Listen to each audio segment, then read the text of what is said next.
Hi, Michele Miller here with episode 2 of a 3-part quick take video series in which we're answering a recent question from Greg Taylor. Greg Taylor's 54 years old and has a very profitable power sports business which he continued to grow even through a recession. But it took a lot out of him, and his question was, how does he know if it's the right time to sell, if he should close things down, how to move forward? So last time we talked a little bit about passion, about the difference between knowing when it's time to take a simple vacation versus actually making a major change in your life. And today we're going to look in number 2, we're going to look at 3 practical questions really anybody should ask themselves if they're about to make a major change in their career or in their business life. Question number 1 is, how many people depend on you? If you're single or you're an empty nester, obviously it's going to be easier for you to make this change versus if you still have children in the house, if you're caring for your parents, or anyone else that depends on you financially.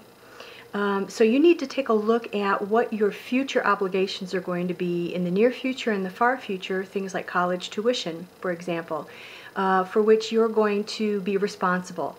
And by taking a look at that and really looking at the big picture, that is going to help you answer question number 2, which is, what is your staying power? When I talk about staying power, it's really coming up with a number, a financial number, that means that is your lowest number possible to help you meet your basic everyday obligations.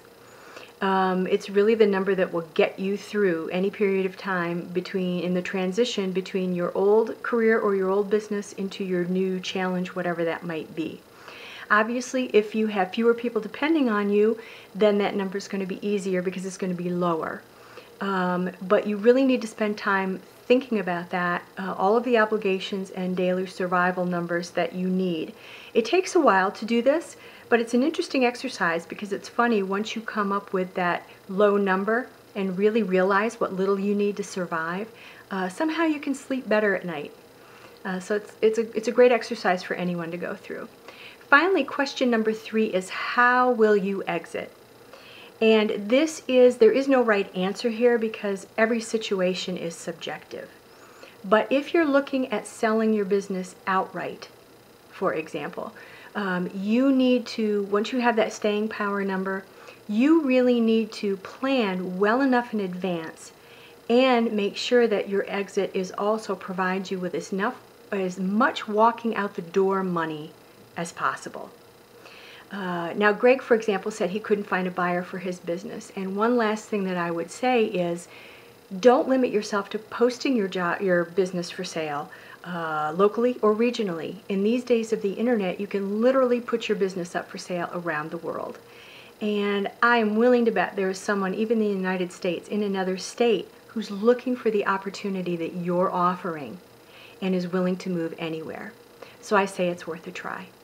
So there you have 3 practical questions to ask yourself and to work on toward that next step in making that next change in your life. Stay tuned for episode 3, which will be coming up soon. And I really just, as a final word, have to say, keep working on this. It does take a while, but it's worth it.